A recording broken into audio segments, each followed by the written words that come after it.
सरकारने पीक विमा योजनेमध्ये पुन्हा बदल केले आहेत। हे सर्व बदल शेतकऱ्यांच्या हितासाठी आणि पीक विमा योजनेतील भ्रष्टाचार दूर करण्यासाठी केले गेले असं मुख्यमंत्री देवेंद्र फडणवीस साहेबांनी सांगितलेलं आहे। मात्र केलेल्या बदलाचा अंतरंग ज्यावेळी आपण पाहतो आपल्या हे लक्षात येतं की याच्यामुळे 3 प्रकारचे वेगवेगळे कव्हर जे पीक विमा अंतर्गत शेतकऱ्यांना दिलं होतं, संरक्षण दिलं होतं, ते काढून घेण्यात आलेलं आहे, ज्याच्या अंतर्गत साधारणपणाने मागचा हिशोब पाहता 55% भरपाई ह्या 3 कव्हर मधून शेतकऱ्यांना मिळत होती। नैसर्गिक आपत्तीचं कव्हर, त्याचबरोबर आपत्कालीन परिस्थितीमध्ये पिकावर जो काही नुकसान होते त्याच्याबद्दलचं कव्हर, आणि तिसरं म्हणजे काढणी पश्चात जे काही नुकसान होतं त्याचं कव्हर।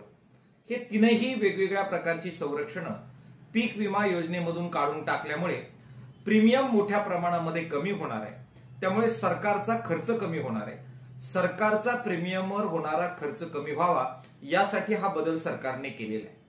तिसरी गोष्ट सरकारने केली ते म्हणजे यापुढे आता 1 रुपयात पीक विमा योजना नसेल, म्हणजे शेतकऱ्यांच्या वाट्याचा जो प्रीमियम राज्य सरकार भरत होतं तो सुद्धा आता राज्य सरकार भरत नाही, शेतकऱ्यांनी तो भरायचा आहे।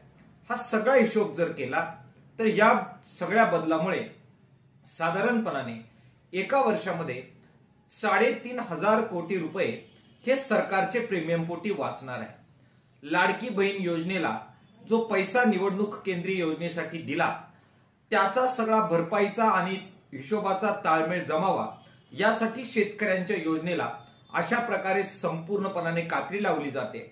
लाडक्या बहिणींना दिल्यासारखं करायचं, मात्र लाडक्या भावांना आणि शेतकऱ्यांना जे आजपर्यंत देत होते, शेतकरी बहिणींना जे देत होते ते शेतकऱ्यांच्या योजनांना कात्री लावायची, अशा प्रकारचा उद्योग दुर्दैवाने राज्य सरकारने सुरू केलाय। हा अत्यंत शेतकरी विरोधी अशा प्रकारचा उद्योग आहे। राज्य सरकारच्या ह्या धोरणामुळे अगोदरच शेतकरी देशोधडीला लागलेत।